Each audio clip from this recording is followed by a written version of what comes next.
Hey guys, this episode is brought to you by Matthews Effects. Matthews Effects is sponsoring the 60 Cycle Hum Fantasy Football League, which is about to wrap up. But more importantly, they are teaming up right now with Sinusoid and EOS Straps to present the Seattle package, I think they're calling it, or like the Pacific Northwest package of... The Pacific Northwest package has a nice ring to it. I like that. But basically, I think it's like $230, and you get a Matthews Effects astronomer sinusoid cable and an EOS strap. Those straps were really cool. I was looking at their site the other day. I was remembering how I saw them at NAMM years ago. I keep saying EOS. It's ESO. Yeah, ESO or wow, ESO. I'm bad at this. We should start all over. But they're a strap that it's like ergonomic. Like I guess we're not starting It over. wraps around your body in like in a neat way. Yeah, you messed up. Who cares? Okay. I mess up all the time, Steve. And I definitely do retakes when I do. All right, this episode is also brought to you by Sinusoid Cables. Yes. The Great American Cable Company.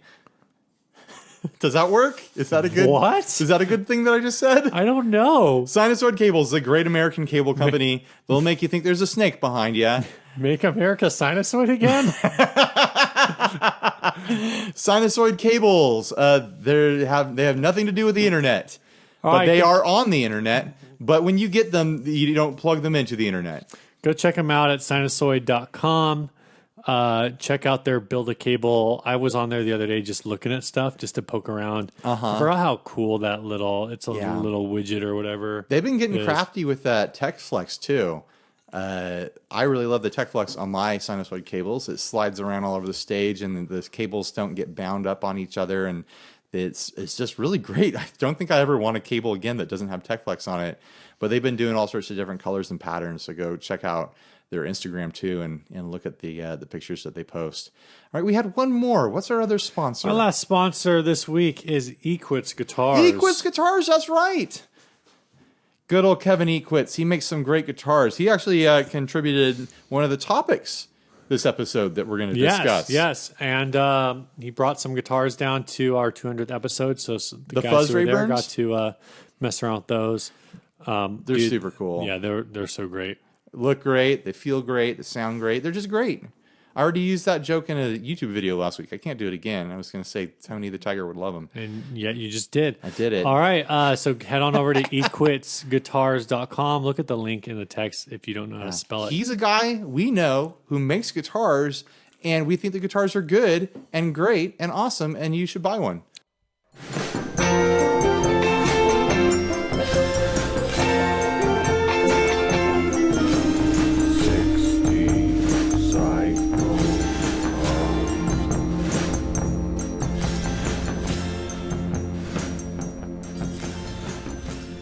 Hey, this is Ryan. And this is Steve, and you're listening to 60 Cycle Hum, the guitar buying, selling, trading, modding, fixing, breaking, reviewing, playing podcast. We're back in the saddle, Steve. Episode 201. Ryan, we're home. We're home.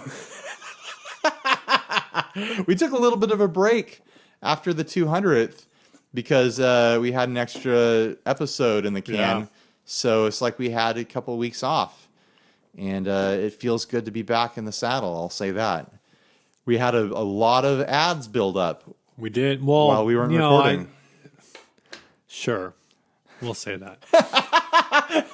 Steve is making it sound like, no, we did not have any ads build up. But we did, actually. I think we really just had a couple days of one of our listeners having very unproductive lunch breaks.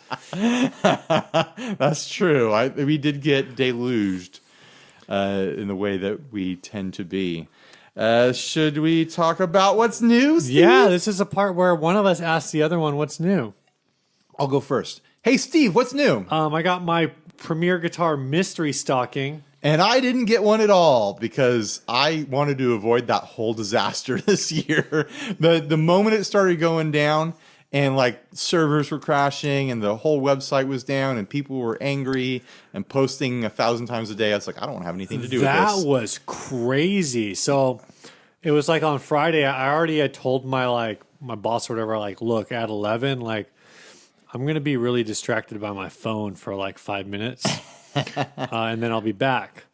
and so I'm trying to get on my phone, and like the server at Premier Guitar goes down, and I just figure like, well, I'm screwed, whatever. Like I don't know, I don't. It's a goofy little. It's a $30 lottery. You know, it's like totally. Like, And it's like every year you hear about some guy who got a guitar, and it's Yeah. like, oh, dude, I got to get it next year.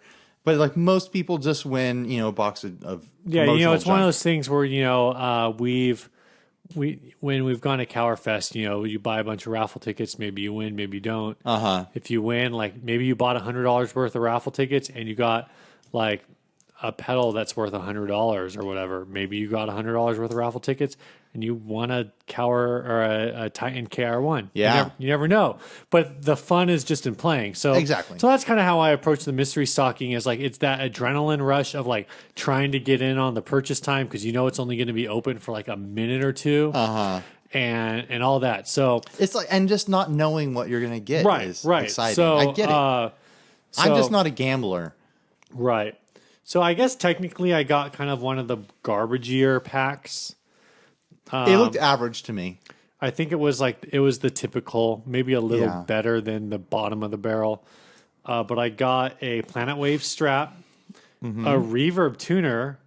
Maybe we should have talked about clip-on tuners this episode. The robot baby arm. 2 pack. Oh, I should have brought you those strings. Oh, it's okay. I'll get 2 them packs later. of strings. One is a Diodario XL, pack of Diodario XLs, 9 to 42s. And the other pack is Dean Markley Blue String 9s. Blue Steel. Blue string. Yeah, that was my brand back in the day. I still Do you play 9s, though? I'll put 9s on something. right. Yeah.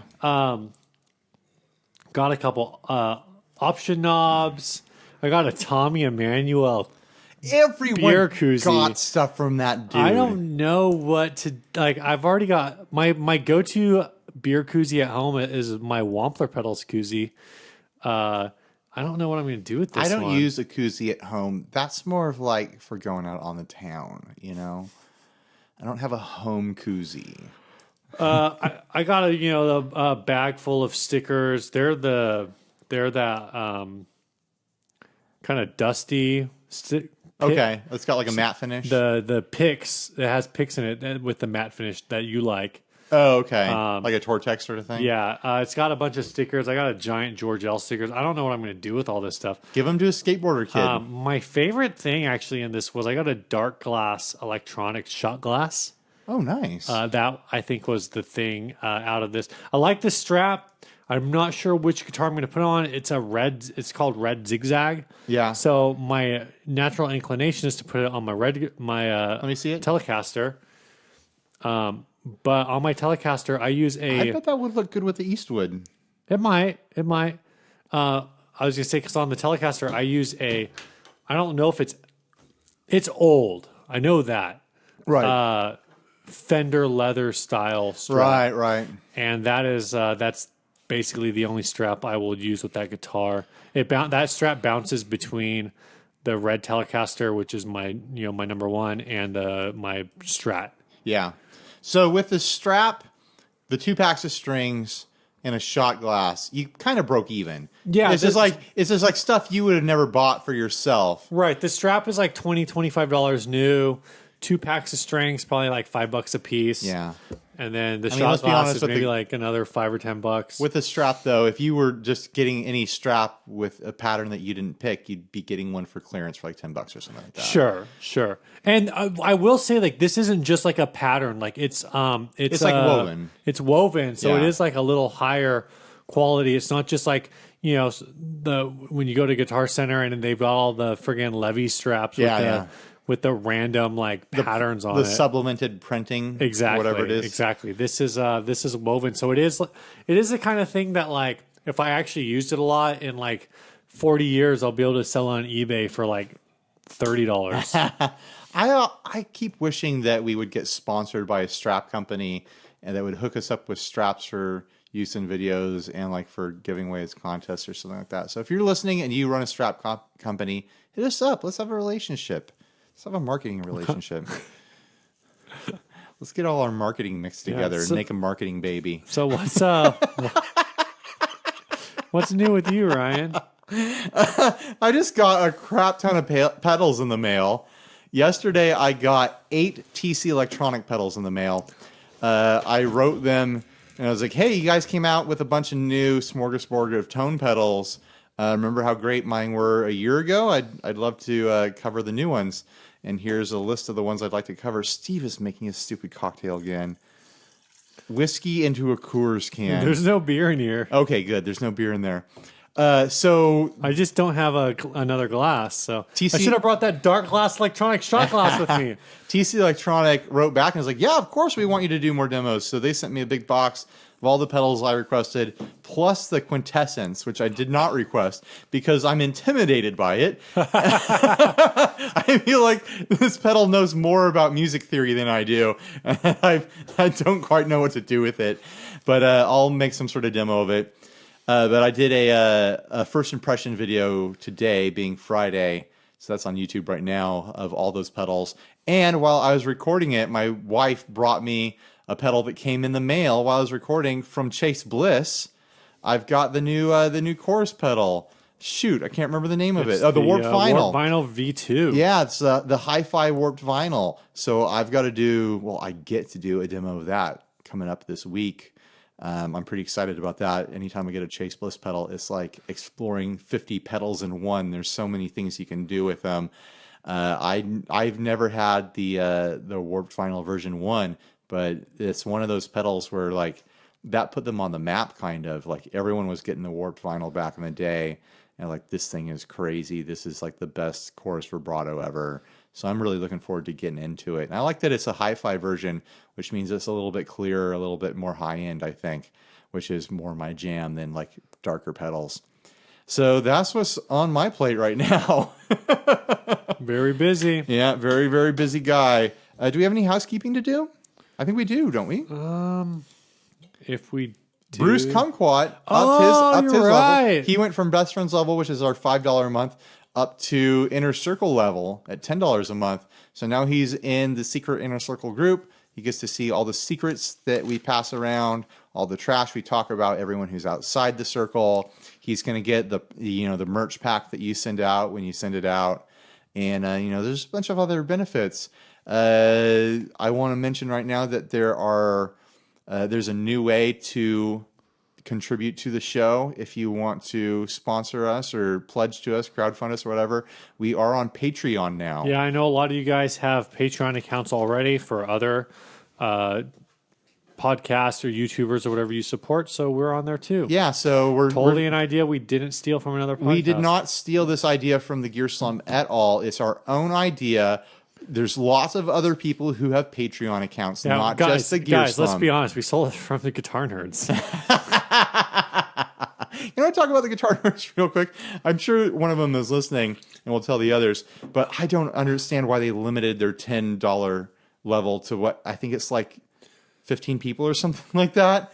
I think it's because like they don't want, because their whole deal is that they shout out their $10 level in every episode. Right, I know, but they shouldn't do that. They should do something else. Their audience is so big that if they open the $10 level like to everybody, then they would every episode would just be shout outs. Yeah, but I'm saying they should do a different reward structure. It'd be an hour of shout outs followed by a half hour of episode just for Patreon members. I'm just saying they need to do a different reward structure. All right. And then they could be making so much money because they have a lot more listeners than us, and a lot of people like to contribute at the $10 level for some reason. But anyways, yeah, go check us out on Patreon. It's super easy to find us there. I know that the crowdfunding through Podbean has been kind of tricky to track us down. And it's another account, and it's another place you're setting up through. And I've been under the impression, though I haven't really looked at it, that Patreon's a little more flexible in terms of payment systems. Whereas like Podbean, I think is basically credit or like only credit or debit cards. Sure. I don't know what other options Patreon might have, but I heard it's better. Yeah. But anyways, it helps us a lot to have this crowdfunding. It funds our way to NAMM. It funds travel to other places. It funds production of things like the 50/50 pedal, which, by the way, there's going to be a new run of that coming out fairly soon. We'll have news on that soon. We get probably like 3 or 4 messages a week from people asking when there will be a new run. So we're doing a run of 30, and I'm almost wondering if that's not enough now that I say that. So for this one, are we going to do another pre, or are we just going to get them all? We're just going to get them, and it's just going to be we sell them when we have Yeah, them. so we're not going to pre-order. So we're going to get them all, and it's going to be first come first serve. Yeah, we're going to open it up. We will announce. Here's another perk. We're going to open it up to the inner circle first. They get first dibs, and whatever's left over gets sold to everyone else. We always said that if you're in the inner circle, the first one, you get the inner circle price. Yeah, which is very low, by the way. So how are we going to track who's bottom already? Don't we have a list of everyone who's bottom? Maybe. We do. Okay. I promise you we do, because it's got all the shipping information and everything. What if they bought it and then they sold it? Too bad. Too bad. It's a one-time thing. You get the inner circle price once. What if you didn't buy one, but you got one anyway and then you sold it? Do you still get the inner circle price? Someone gave it to you. Yeah, Everyone in the inner circle gets to buy one once. Say you got one because you co-host a podcast. Okay. And then you sold it. Do you still get to buy one at the inner circle price? We'll discuss that off mic, Steve. I still haven't sold mine, and I still haven't played mine. It's new in box. It's ringing endorsement for our custom pedal that goes with our show from Steve. Let's talk about this first ad. It's because I can't put it on my board without putting Velcro on it, and nobody wants to buy a pedal with Velcro on it. Not for $550. It's $400. I think it's up. I took it down. I did take it down. But You took your ad down, or you took the price down? No, I think when I took the ad down, the price was just $400. Oh, okay. You should, which is to say, it was $400 more. On the one hand, it's $400 more than I paid for it. On the other hand, what is my time worth? Because this is like, I don't know, 300 hours of podcasting. Easily. You got to hit that 10,000 mark if you want to be good at it, though. That's what she said. Yeah. All right. So this ad was sent to us from Andrew Roseboom. Rooseboom. I think it's Roozeboom. I think it's Rosaboom. Sure. This is literally the exact same conversation we had the last time he sent an ad. Is it? Yeah. You got a difficult name, dude. I'm sorry. Last time he sent us a pronunciation guide, and I am terrible at this stuff. All right. This is guitar cases, hard and soft, lot, bundle, not sold separately, $500. Many guitar cases for sale, hard and soft. That's what she said. Hundreds. I was going to ask you, how does this make you? How does that make you feel? Hard or soft, or hard and soft? No, none sold separately. New and vintage. Maybe some bag candy too. Bag candy? I guess maybe if it's a Fender case. Yeah, I think he means case candy. So this is got two pictures in it, and you have to look at these pictures on the link in the episode description. Yeah. It looks like a shop is closing down and then like flying somewhere, and there's just piles of cases in front of the airport or something like that, It looks like a luggage cart from the airport, like how many cases there are. I think that's just the stack of cases, though. I don't think they're on anything. No, that's what I'm saying. It's just a stack of luggage. I'm going to try to count how many hard cases there are. You try to guesstimate how many soft cases there are. This is really not interesting. I'm going to guess there are I'm going to guess right now cases. I'm going to guess right now that there are 45 hard cases. I counted up half of them, and it was like 22. Yeah, that's probably fair. We're talking acoustic cases, electric cases. Some of these aren't actually hard cases. They're like that semi-hard. Is it hard or soft, Steve? Tell me. It's a semi. It's a semi-hard? It's firm, but it's not completely hard. So you're guessing 50 soft cases is what you said? Yeah. We're looking at 100 cases here. Easy. I'm going to say easily 100 cases. I think there could be more than 50 soft cases. That is a pile. I don't know, man. It's a pile. It's hard to see where the back of it is. But the soft cases, to be fair, it's like the quality is all over the map. A lot of them are really dirt cheap. Really a lot of these are like acoustic cases. One of them, I think, says...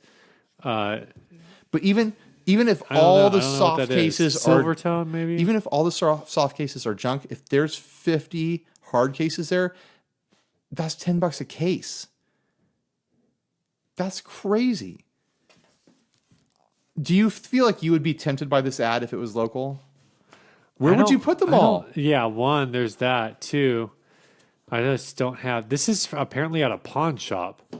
Oh, so this guy's probably just been like selling the guitars without the cases at his pawn shop, maybe? Yeah. That's what's going on. It's too many cases. You're supposed to, the pawn shop guy, you're supposed to use those cases as like a deal sweetener where you go like someone's haggling you and you'll be like, nah, this is my price, but I'll throw in a case. And the person's like, oh, okay. Yeah. I don't know. $500. Like my thought is like, I've always been looking for like lots of soft cases just for flips. Right. To flip into them, like to lay them out as like a big foam pad. Yeah, exactly. For your skateboard stones. No, for what you were just describing, which is like, oh, you sweeten a little by saying like, oh, it comes with a case, This is like next level. Like it's bananas. I don't have room for $500. If this was bananas, how much do you think they would go for in New York? At least these are 16-cent bananas. At least $44. I mean, you laugh, but that's like that's 100 pounds of bananas. Yeah, this is going to be a tough sell just because of the amount that there is. Someone's going to have to show up with a van to haul this all away. And it's going to be like a slow flip. This is a slow flip for sure because you might be able to sell one of these every now and then for $30 a case. But if you flip them all at $30 a case, you're making $1,000. Right. You can make $1,000 with this. And I'm just talking about the hard cases. The soft cases are like those are they're sale bait. Like the soft cases are like, so when people say does it come with a case, you can say, well, I have a soft bag. There might be a couple okay ones in there, but for the most part, these look like the flimsiest soft cases. A lot in of the them, world. a lot of them are acoustic. I can tell from the picture. I did have one guitar in like a $10 bag I got off of Amazon, which was cool just for keeping in the closet. I might have sold that though. Oh no, you know what? I think that was a bass case that I gave that bass to somebody on a loan and it got stolen. Oh, great. I recently gave a super thin bag to Ariel when I sold him that Dean, the pink Dean. Oh, you finally sold him that Dean. Yeah, he finally came and picked it up. Why isn't that what's new, Ryan? That I sold that? Because that happened like 2 weeks ago. Yeah, it could have been what's new. Guess. It wasn't on any other episode. Yeah. Gosh. Okay, whatever. I'd only talked about selling that thing forever. Everyone wants to know what happened to your pink Dean. Everyone wanted to buy that thing at the 200th episode. Like, tons of people were like, if he doesn't buy it, I want it. Ship it to me. Yeah. Jeez, guys, just go buy one. You can buy one for $70 and you can do all these mods for free. Yeah, it'll look black until you strip the paint off the front. Yeah, exactly. You just get a pink one. You can start with the paint stripped already. Would you, if this was local, would you split this with me? Like, we each take half the hard cases and half the soft and work our own like flip deals as like a flip competition to see who can get the most money out of their case pile. That could be interesting. That would be fun, right? That would be interesting. Yeah. I might be down for that. Yeah. Too bad it's not local. Seriously, with the number of soft cases that are in there, I would just start listing them on like Craigslist, 5 cases for $50. Yeah. With the number that are in there, like I think you could make your money back just selling the soft cases. That's just making your money back. That's because I didn't count the soft cases in that. Yeah, okay, so that's a profit margin right there. Yeah, so now you sell each one of those hard cases for like $50 a piece. But that's a slow. You gotta slow game this. But if we were doing a contest, we would have to set an end date. It can't be indefinite. It can't be until both of us have all of our cases sold because it would last forever. Okay. Well, I'm not saying you list them like you could list them all at once. I'd say this contest would last a year. I think you'd have to hustle to sell that many. We're splitting them in half. 25 hard cases each, 25 soft cases each. Right. That's 4 cases a month. That's doable. Yeah, that's actually not too bad. Part of the thing is you want them to move, so you have to figure out creative ways to move them, like selling 5 soft cases at a time for $50, Yeah. or or 2 hard cases for 60. Yeah, or getting guitars and using the hard cases as flip bait. But if it's flip bait, how do you count that? Do you just count your entire guitar flip into your profit pile? No, you have to figure out. We'd have to agree upon a flip rate. Like if it's part of a package, we'd be like package cases 10%. count. Okay, I'd do that 10%. Package cases count for 10%. But then you'd start cheating and you'd go and buy American standards and stuff like that. But I mean, then you're like flip. But it's all about like profit at the end, so you got to track that too. You got to. Yeah, that's true. So you'd have to take whatever you paid for the guitar and put that into your initial investment. I almost wish this was local now, because I would use Inner Circle funds to buy this, and we'd be working this angle. Fun. And your wife would hate the pile of cases in your dining room. We'd have to keep them all here. You're going to come here to sell things? I'm just going to come here to pick. Like I would set it up, come pick it up, be like, hey man, I'm going to swing by on my lunch break. I only work like 10 minutes away. Swing by my lunch break, pick up whatever I needed for like the next couple cases at a time. Yeah. Inventory pile. The way to really make money with these cases is to use them as drug mules across the border. Why? All right, let's ditch this ad and talk about one of our topics here. So Lucas Rivers asked, there are so many things that define our tone: strings, pickups, cables, power supplies. Power supplies. Good one. Pedals, amps, types of tubes, etc. It's difficult to focus on all of these. Which parts matter the most to you? Like for me, I care about cables, pedals, and my amp, but I don't change tubes and speakers. I only use one type of strings, one type of pick. With this many variables, what's more important to you? I think for this, because we could list everything that happens in your signal chain. No, so the point is you distill it down. Like I think everyone's aware. Well, I'm saying that you and I should pick our top 5 of what we each care for. I don't even know if I have 5 things. I mean, you can start with big stuff like guitar, amp, pedals, cables. Sure. Okay. I'm going to do a process of elimination. Things I don't care about. Okay. Strings. You don't care about strings. You've never had a set of strings where you're like, oh, these suck. I've had I will say I've had strings that I thought were really bad, but I've also had strings that I should have thought were really bad that just seemed fine. All right. Like no problem.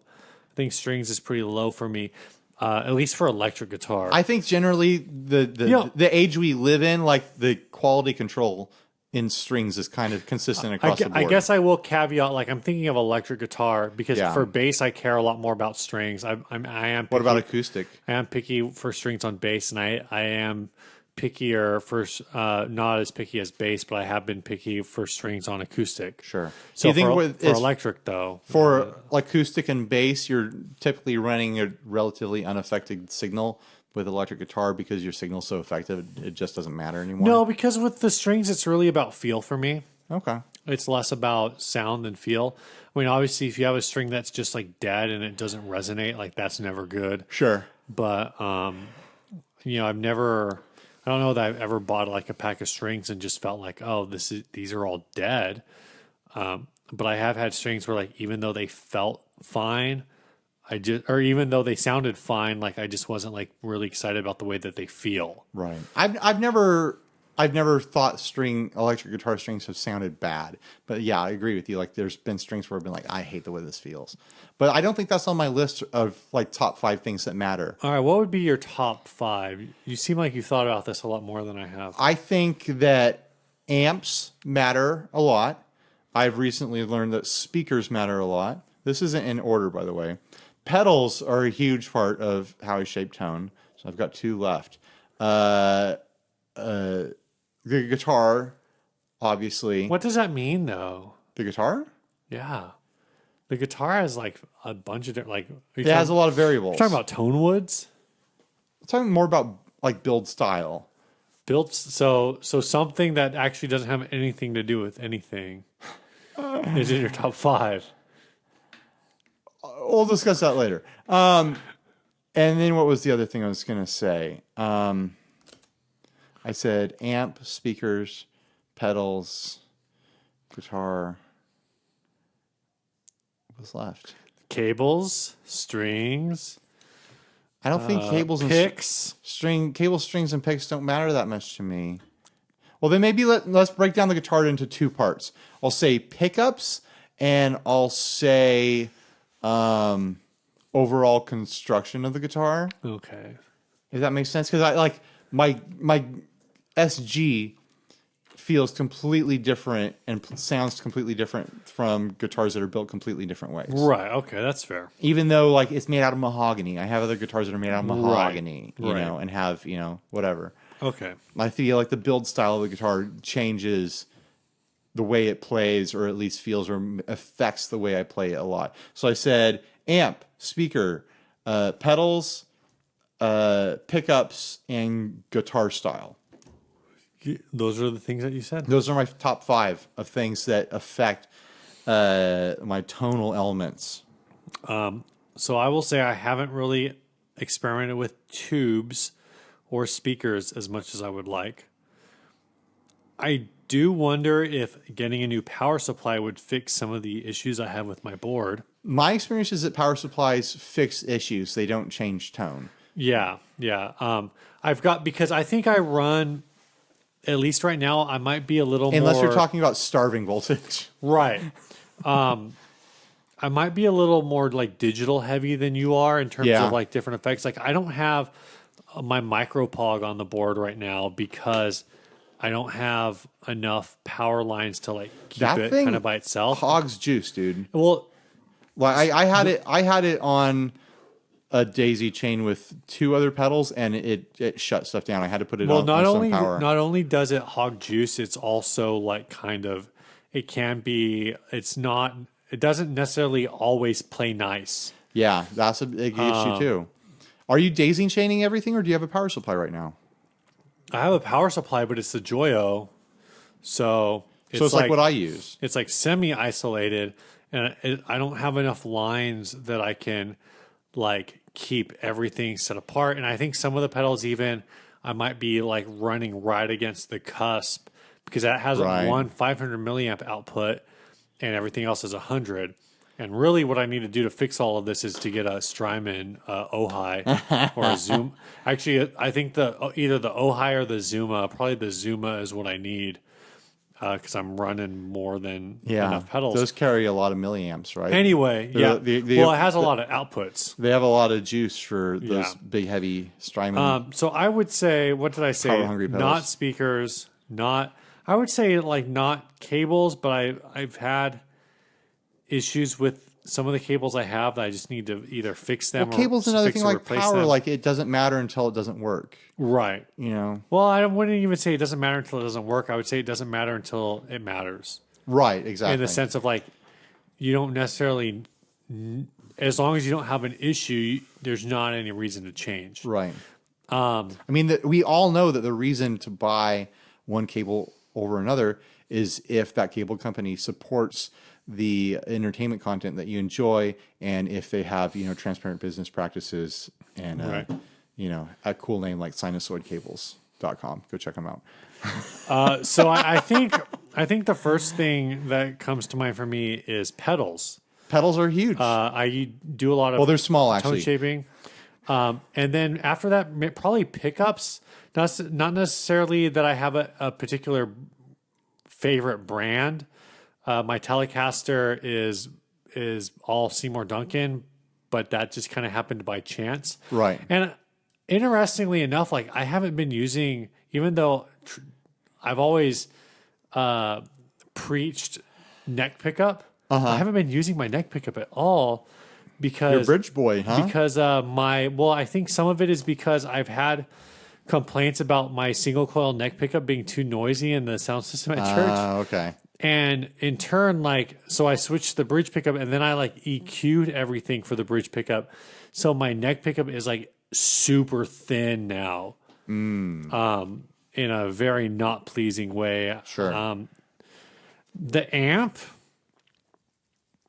I don't know, amp is low for me. I definitely like, frustratingly enough, have become like a find a pickup that works and juice everything with the right pedals. And as long as the amp can provide like a decent amount of headroom and has a functional EQ, Right. You you know, use amps everything- as like as a clean pedal platform. yeah, or at least because I use that 5 watt Wong's amp all Right. the time. And I found like the fun thing with that amp is even with just the bridge humbucker, if I'm playing like single note and like softly, it's on the edge of breakup. And it's funny because I've always been like, oh, edge of breakup, like that's so dumb. Like, why would you just whatever, like just do your thing? But I found with that amp finally, like if I'm just playing light, it's like very, like it's got a very nice tone. And then if I Yeah. dig in, it just like distorts. So if I like goose it a little with an overdrive pedal or whatever, like it really like sounds the way I want it to sound. Right. Well, the nice thing about running edge of drive, which is something I rarely ever do, but the nice thing about it is it's kind of like a compressor where if you do have like a volume spike, if you ride something really hot all of a sudden, it turns it into compression and gain instead of turning it into a volume spike that annoys everyone. Right. So you can use it to ride yourself into, this sweet compressed sort of tone with, gain on the edges. And that's really the reason to do that, where otherwise you're just, getting big spikes of volume here and there. Yeah, I will say, so one of the things on here is that Lucas brings up is types of picks.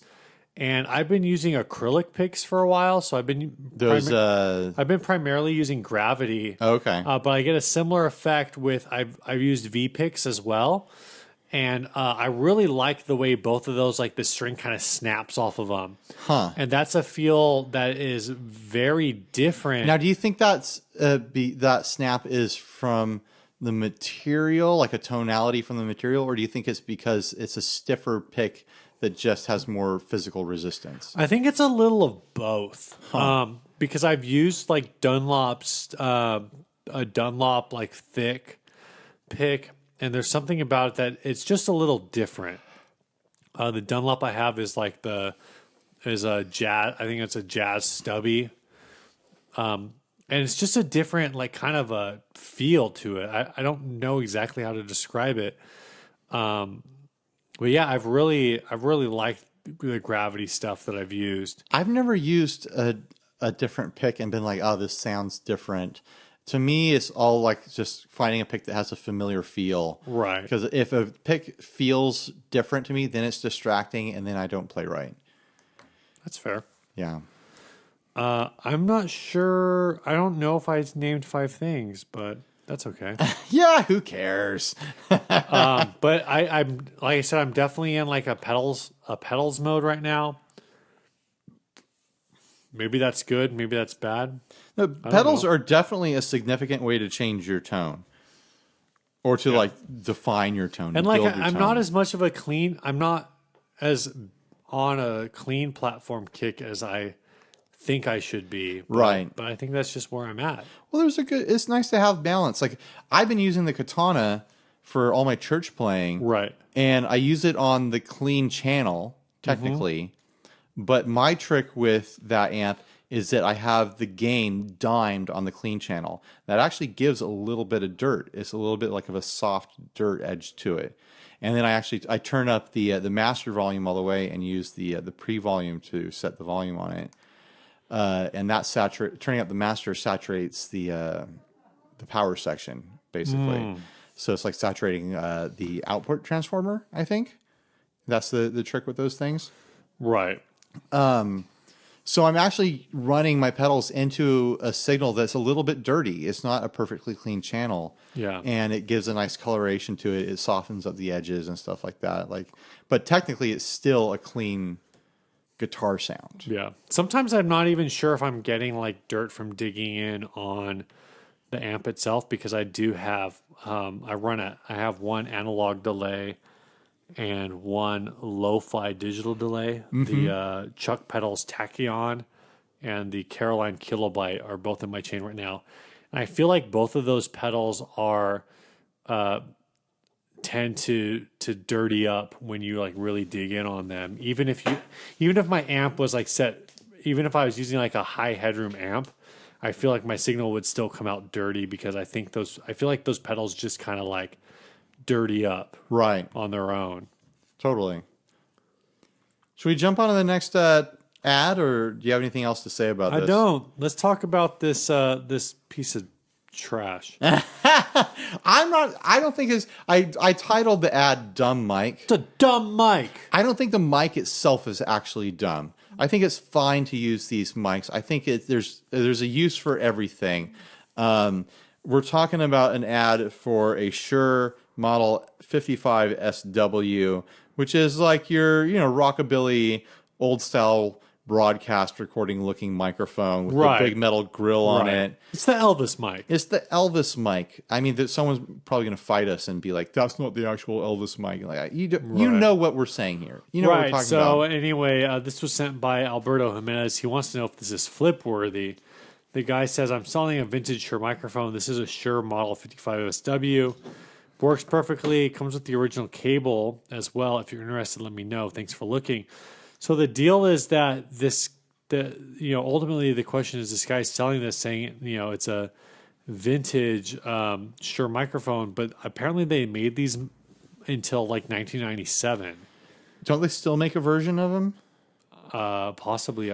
We don't. I don't know. We don't know how old this is, and the fact that the cable's disconnected tells me that it might not be that old. Right. Yeah, I think the really old ones have a permanent cable. You can currently get one for a price.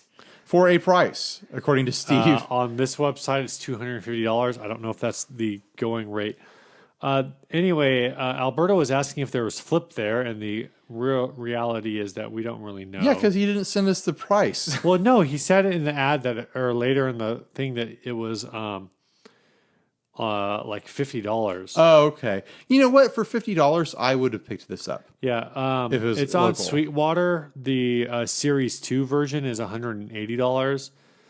I would be surprised if there wasn't flip here because there are definitely and a lot of these, and they're all listed between like $100 and $200. This one doesn't look brand new. It has a bit of a like a soft patina to it. It looks like the nickel is got like a soft wear to it. Right. Somebody it said oxidized. that. Somebody said that because of the apparent wear of it, and if you take a close look at the grill itself, it looks like a lot of the foam is deteriorated. Yeah. So they were thinking that it was like a one from the 60s or 70s, possibly based on that. It's possible, or it was just kept in a humid Southern California home. Yeah.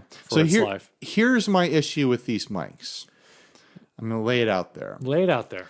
Every time I've seen someone using these mics, all right, it's been like a teenage high school band where they buy these just because they've seen them in TV and movies, and they think that's like the cool mic, and they use it as like a stage prop. And it never sounds quite right because they should just be using an SM58 on stage or an SM57. Yeah. And it's what I said to you in the pre-ep is like, it's the fedora of microphones. Like, there's nothing wrong with fedoras. There's something wrong with the way certain types of people wear them. You know? Like, if you use this mic to achieve the sound that it does, whether it's recording live or, whatever, right, then you're using it for that. But if you're using it to be like, I'm using this because it looks cool and old, and this is like what Elvis used, and he was pure class, and I want to be pure class. Like, it's the fedora of microphones, right? Do you hear what I'm saying?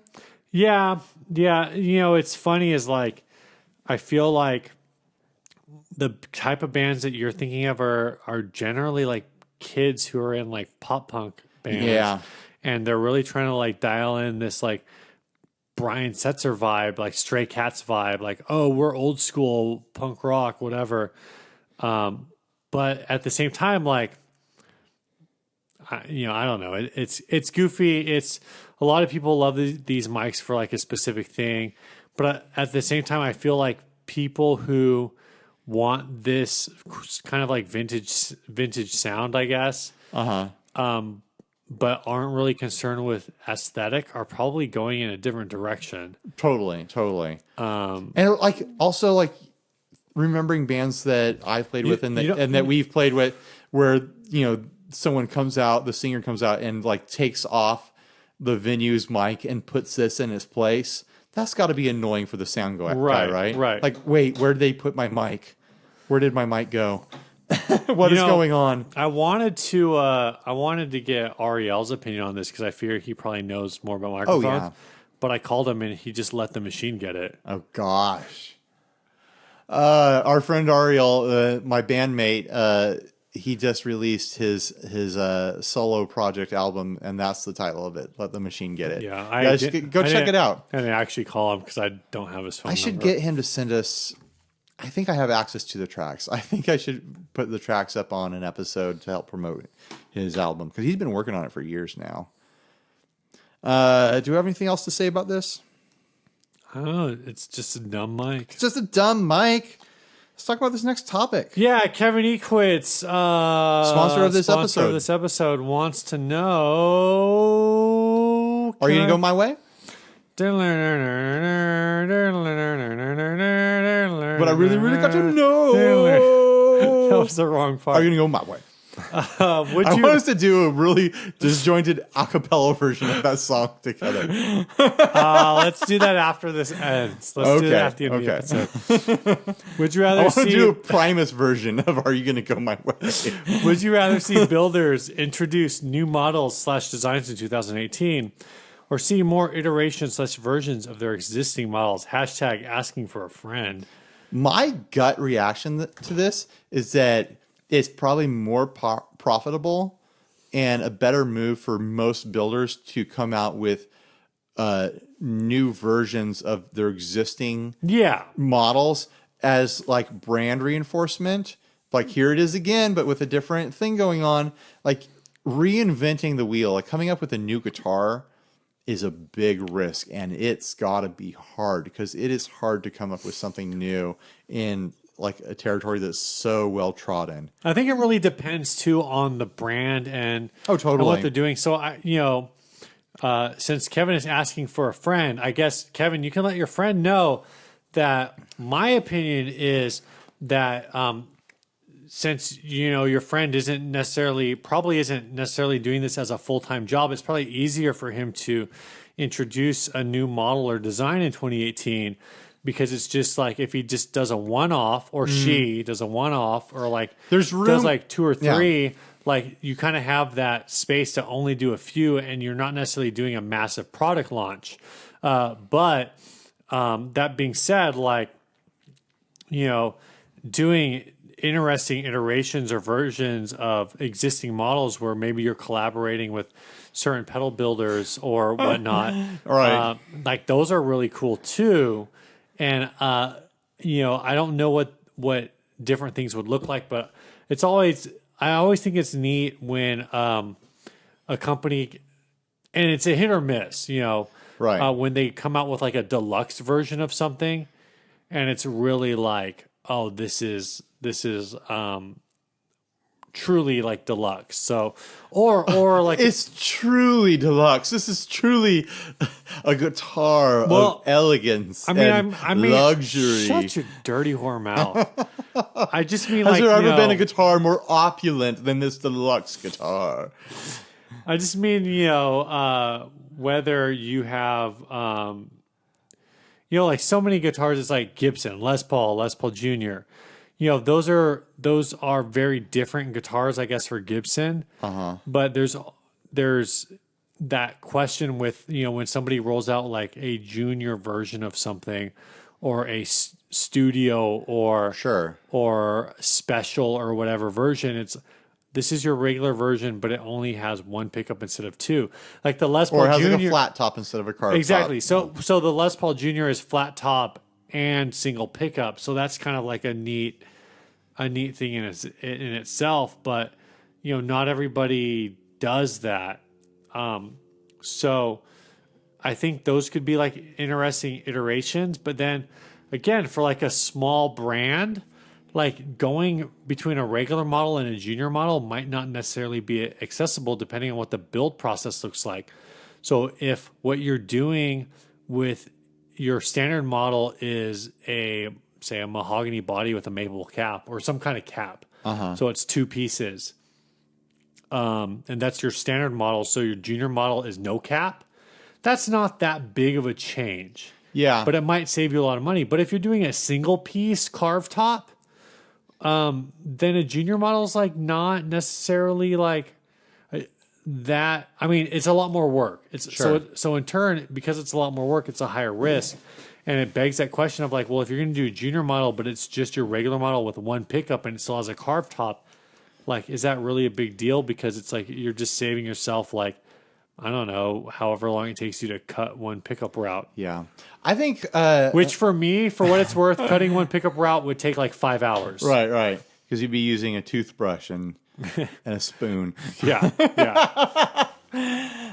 Let's look at this in like the realm of like different size brands. Like as an example, like a brand like Equitz Guitars, if he came out with a new model, it's like now he has 4 models instead of 3. He's, increased, his model count by 25% or whatever. Yeah. The number.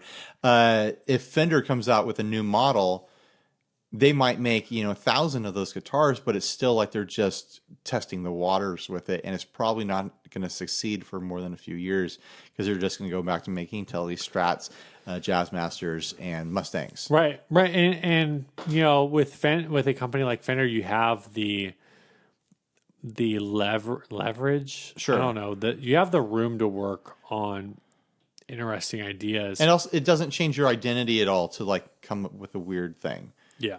Where like if a small brand like Equitz or Cower or Moniker or something like that, these brands that we worked with, you could get a small glass instead of pouring whiskey into a Coors can, right? This time there's still Coors in the can. Oh my gosh, so gross. You totally ruined. Like train of thought is gone now. Like a small brand like Cower or Equitz. Right. When they come out, hashtag asking for a friend. If they came out with an experimental model or like a new like one-off model, then it's a much bigger deal as far as like, oh, will they? Won't they? Will they make more of these? Is it like going to succeed? And it's like, technically these builders could make will they get brand new. Will they get sued by Gibson? They can make a brand new shape for every custom client. Like, oh, let's make you custom shape. But then the work involved with that is so over the top. It's just a totally different beast. So I think we need you and me need to answer this question for ourselves. Would you rather? This will be a two-parter. Would you rather see what Kevin can do with a new version of one of his existing guitars, or would you mean Kevin's friend? Yes, Kevin's friends. Or would you like to see Kevin's friend come out with like something completely new to see what Kevin's friend could come up with? And then we'll tackle a bigger brand after that. I wish I had the money to pay Kevin's friend to make the Steve Rao signature guitar. Would it be an existing version of something he already makes? Like the Rayburn is pretty close to like your signature guitar as it is. The mock-ups I've seen from Kevin's friend were based on the Rayburn shape. Okay. Oddly enough, Kevin's friend makes a guitar very ssimilar to the Equitz Rayburn. Right, yes. This is getting more complicated than I want it to be.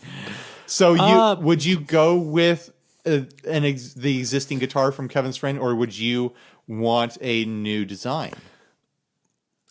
I would, But with the existing guitar, it would be like a new version of the existing guitar. All right, so I'm just gonna go completely level. This is what happens when you're a Coors and a half deep when you've been mixing it with scotch and also you had a couple beers with dinner. I'm not the hugest fan of the De Vera body shape. I think a lot of people are. That's like the offset style one, right? That's the offset. It was like one of the first ones that I do love the Rayburn. Yeah. The De Vera, I don't know, it doesn't really work for me. But he's our sponsor. Yeah, shut up, Ryan. I do know this. That's why I'm blaming the alcohol, even though I'm like 100% functional right now. But what I will say is, in terms of like doing like variations on a theme, like I would be really interested in seeing what like a Devera special would look like, where it was a solid body Devera. Okay. And so from that angle, I think like doing His other model is the Ashford. That, which one's that? This like the semi-hollow. Right, that one I think that's the first one I saw. That one's really cool. Yeah.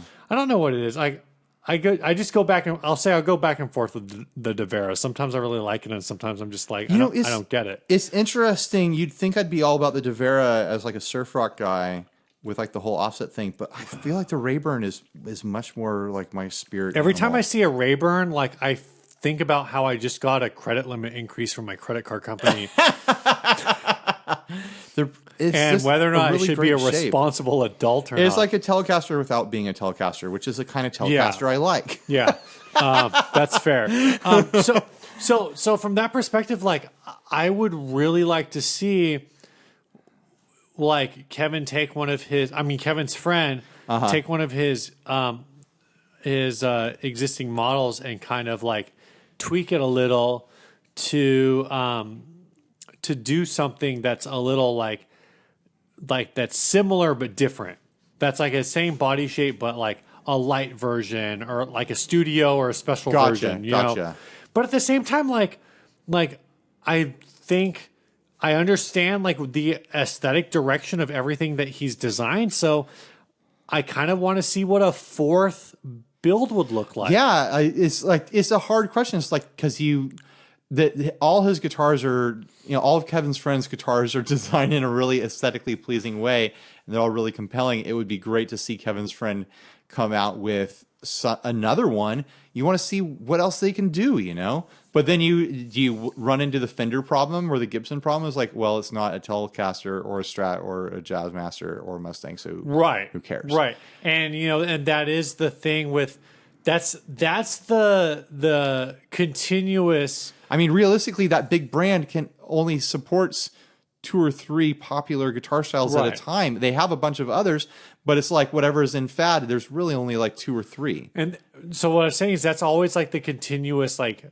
guitar industry question is everything is either really similar to something else.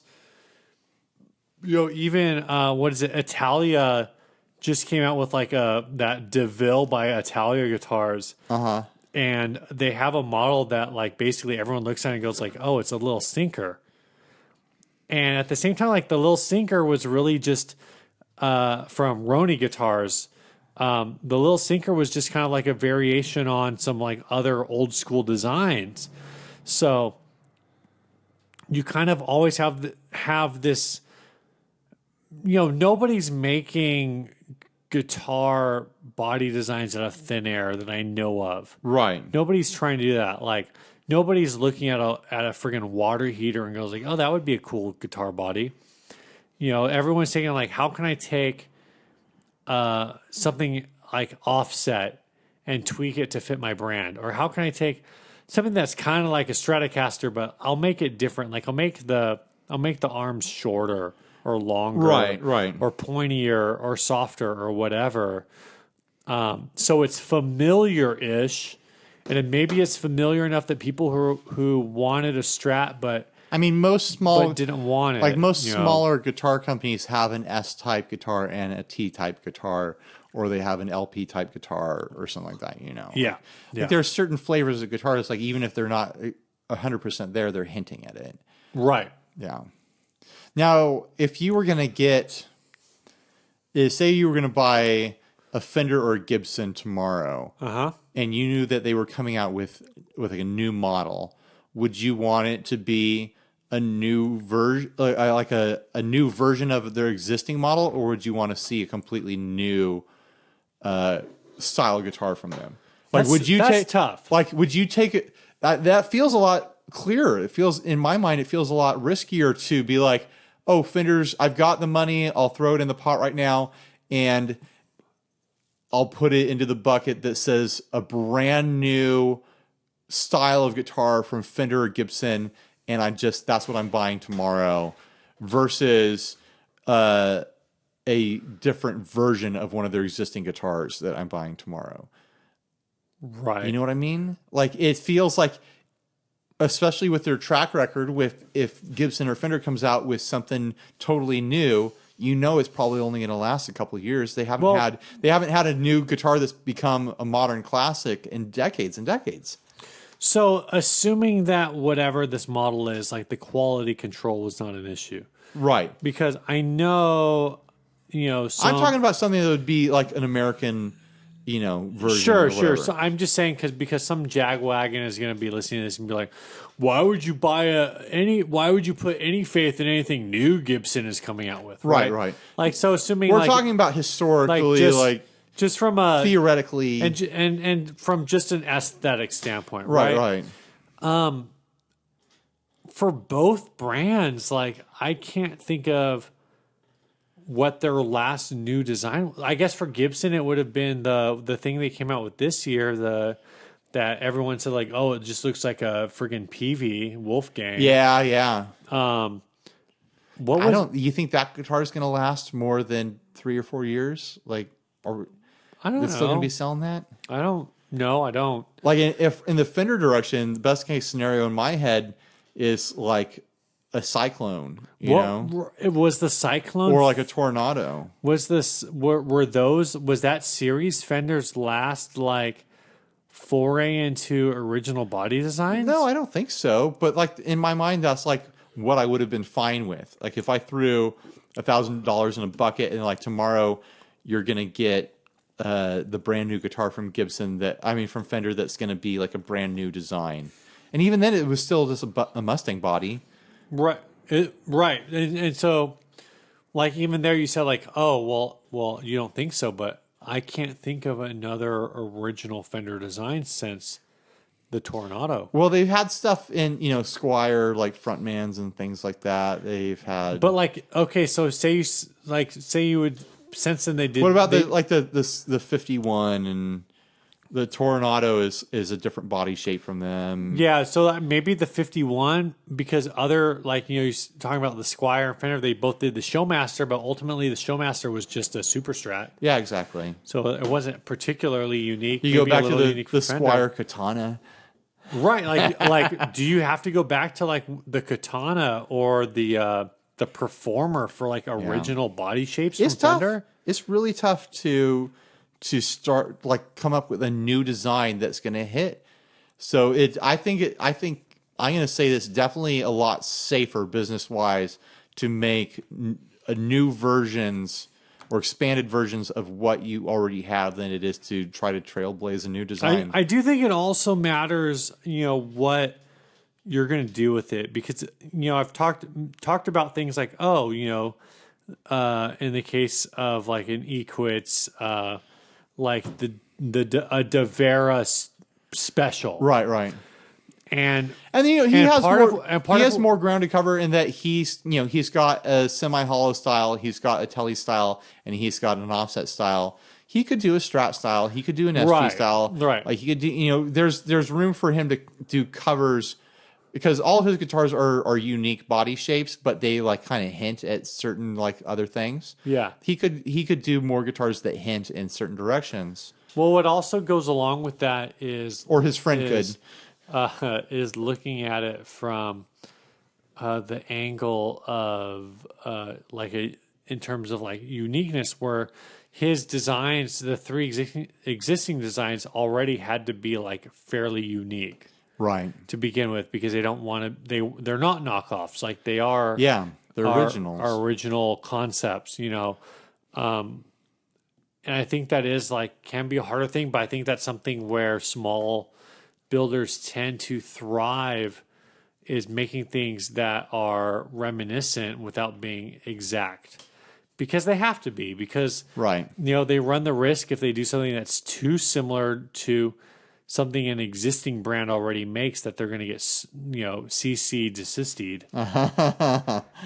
Let's move on to the last ad and get the heck out of here. Yeah, this is along. Insane Custom Shop Zerberus Nemesis, with real black and gold marble top, brand new, rare and unique. It's $3,200 on Reverb. Top of this guitar is made of real marble, no airbrush, no wood. That's what she said.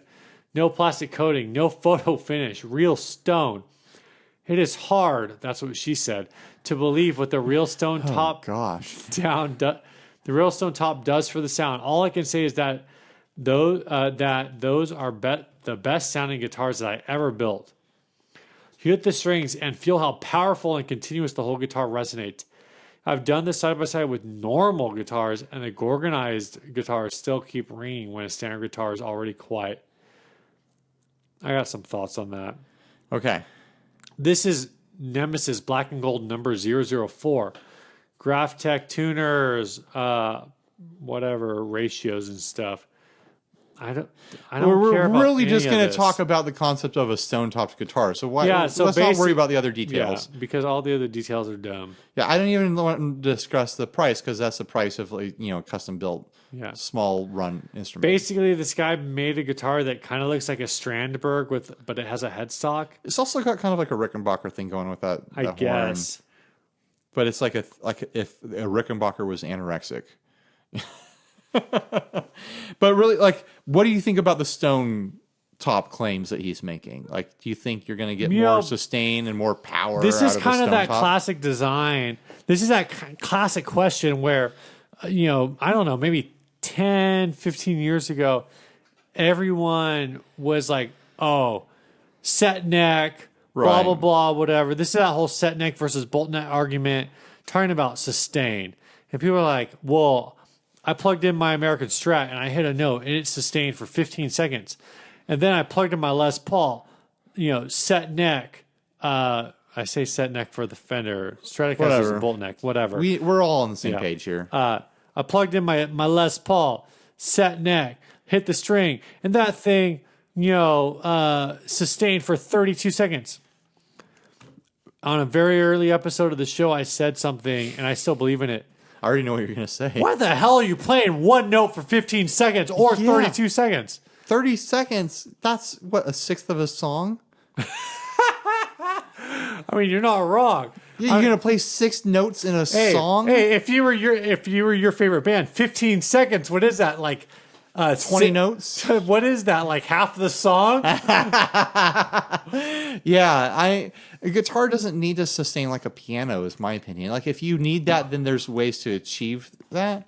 And it is nice to have an instrument that sustains longer than is shorter. Yeah, But I don't know. Is there a need for it? Like, I watched a video a while back where a guy, he did a comparison between a guitar and then he did a comparison between a steel beam that was running from floor to ceiling in his house. It was like an I-beam in like an industrial style home, like a loft or whatever. Right. And it had 2 holes drilled in it. So he strung, he attached 2 tuners to the 2 holes and put a string between it. And it was like, wow, the string is still sustaining a minute later. You're going to make a guitar out of steel? Out of a steel I-beam? Like, there's a level of practicality that you have to deal with. Like, pianos sustain the way they do because they literally weigh as much as a car. And, they have a steel frame that's humongous. right. There's places for it, and I think from a technical standpoint, sustain is really interesting. Yes. My when I owned a American jazz bass, that thing sustained forever. And so one of the things I had to get used to when I switched to my Yamaha, which is a top load, much smaller everything, cheaper across the board, of course. Also much lighter, which is why I made the choice, going from a 5-string to a 4-string, reduced the weight, and also is just all around it was a lighter instrument. But one of the things I had to get used to is that I didn't have the same amount of sustain as the jazz bass.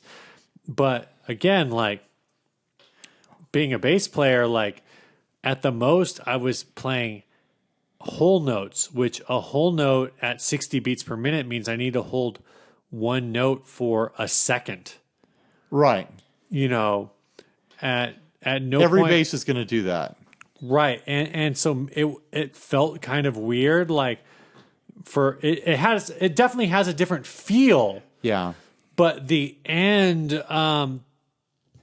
result is that like, yeah, like maybe it's the initial bloom is like bigger with that extra sustain, but did it really matter? You know, Right. you got to make that decision. So stone top guitar, like if you're playing like post rock, you know, if you're in a Sun cover band, then Sure. maybe it matters. Well, if you're in a Sun cover band, are you even going to go for this aesthetic? No, you're not. Yeah. This is like a very proggy aesthetic. Like you'd have to be in like a Rush cover band or something like that to pull this off. You'd have to. I don't even know. I don't Yeah. even know. One of the things that I don't know if it was in the description of this guitar, but I wish we had it, is I want to know how much it weighs. Yeah, I am willing to bet it's not that bad. I don't think that this stone on the top is super thick. I'm betting it's like a veneer. But even then, I'm willing to bet that it's not super heavy. I bet it's not light. Right. I bet it's not lightweight, but I bet it's not super heavy. I'm not big on the look of it. It just makes me think of like a kitchen countertop. Right. And it's like I have granite countertops here in my home, and I like them functionally, but I get kind of tired of the look of granite. I just realized in the picture that it's got the mother. I don't know if Yeah. they're mother buckers, but they're the quad rail Yeah, they're ridiculous. pickups. Like, yeah, maybe that's where all your sustain. Yeah, no coming from. kidding. Maybe your sustain is coming from these 17K output humbuckers that you've got in here. Yeah, they're Hammerstein. This is all personal from this point forward, but I'm not a fan of the look at all. I don't like the abalone inlay around the edges. I don't like the opulent look of the stone top on it. I don't like the humbuckers in it. I don't like the look of the wood on the back. I don't like the body shape. I just don't like it. So it's easy to say this is dumb when you don't like something. Where if it looked like something I would like, then I'd probably be like, oh yeah, I get it. I can't exactly tell what's going on with the inlays, but I don't have a reason to dislike them. I'm talking about the binding inlay. Oh, whatever. Yeah. It's orange. I always like orange. No, it's like an abalone. Oh, the abalone, but then it's orange outside the abalone. Well, that's wood. I don't know. It's wood. It's like the kind of how the moniker was, where the top was flushed down into the body. Oh, this is cool. This was sent by Adam Dolhanic, before we forget. Yeah. Because apparently sometimes we forget somebody. Yeah. Oh, also we had some people say that we didn't play their songs. So if you sent us songs in the past and we didn't play them, please resend them. We didn't reject your songs. Yeah, legitimately, we never reject a song. I never have. But what does happen sometimes is like, I look at the email. It's usually me. I will look at the email, and with songs, what happens is I'll read it and I'll go, "Oh, this is a song," and then I mark it as read, I try to remember to mark it as unread, and then move it to our song forum. But sometimes I don't do that, and when I don't do that, then it just gets lost. Yeah. So there's never been a song that we haven't played. By all means, send again or send us a reminder like, hey, man, I sent you a song a while ago, and we will look for it and try to hunt it down. But seriously, guys, we want to play your music. Yeah. We want to get cease and desist from CD Baby on our YouTube channel. You've been probably seeing emails from that. I've been fighting CD Baby and YouTube over a video on my other YouTube channel. No, I know what it's for. I was trying to use one of my own songs. But we've seen that from other people. Oh, too. yeah. When it's from other people's bands and it's like a song in one of our episodes, we just go, okay, they get the profits from this episode. Yeah. Which is nothing. Yeah. Because we barely make any money off of, the episode videos off of YouTube. So enjoy your 5 cents is what I'm saying. Big thanks to our sponsors, Matthews Effects. Thanks for sponsoring the fantasy football thing that you boys are doing over there on your internet. You sound like such a grandma. It sounds really nice what you boys are doing over there with your fantasy football. Thanks, teams. Grandma. Head on over to MatthewsEffects.com. Again, they're doing a partnership with Sinusoid and ESO straps, SO straps. I think it's actually, ESO. I think the purchasing is actually through ESO straps, but I believe if you go to MatthewsEffects.com, you can see it. One of the things that Matthews has right now is that's really cool is hand painted astronomers. Oh, nice! And they're all unique and they're all beautiful. Also, big thanks to Sinusoid Pro Audio Couture. They're our boys. They take good care of us. They all flew out for our 200th episode. It was a ton of fun hanging out with everyone from Sinusoid. Sinusoid Cables, the great American cable company. Yeah, they make. I'll say it. They make cables and smiles, and they'll make you think there's a snake behind you. All right, and also big thanks to Kevin Equitz at Equitz Guitar for sponsoring this episode. Absolutely. We spent a bunch of time talking about him. He was going to get free press no matter what with this episode. He's got the Ashford, the Devera, and the Rayburn, a little something for everybody. And he's got that fuzz Rayburn that's got a half horse in it. Let's be honest, like just because Ryan or I don't like the way something looks doesn't mean it's bad. No, it just means we're bad. It just means we have aesthetic preferences just like you might. So go check it out. equitsguitars.com. And we didn't say we didn't like the way any of his guitars looked. We said which ones were our favorites. No, I said I didn't like the way it looked. Which one do you not like? The Devera. Steve, you're a bad person. I'm just not a... You're a bad podcast host. It's just not the shape for me, man. But I will play Rayburns all day long, every day, all day, every day. All right. This week's song is sent by Cameron Bahrami. I hope I pronounced Cameron right. He sent me pronunciation for his last name, but not his first name. He joined the Facebook group recently, but has been listening to the podcast for 2 or 3 months. We got a lot of listeners who drive like an hour to work. That is crazy. I used to do that. I've never done. Okay, maybe I. You used to do that. You used to drive an hour to see your ex-girlfriend, current wife. Yeah, that's true. I did drive an hour to work for like a few months, only when there was traffic. All right, so his band is called the Medicine Years. They're from Houston, have been together since 2012. Jesus, that's a long time. It's 5 years. He says they have 3 EPs and are about to finish their first full-length album. He said, we started as more of a pop-punk emo band and slowly progressed towards a more grungy alternative rock sound, which means a lot of people who are listening to the show will probably hate it. What? Come on. Which could be heard once our new album is released in the near future. The Harvey flooding has impacted our recording process, so it's taken longer to finish than expected. Anyway, I look forward to listening to more of you guys, and I'm jealous that you live in sunny California. Well, only parts of California are sunny. And, chunks of our county have been on fire for the last week and a half. So I felt bad the other day because I threw some meat in the smoker, but the whole county already smelled like smoke from the fires.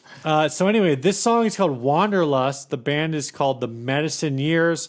I hope you guys love it. I'm looking forward to checking this out. Later. Bye.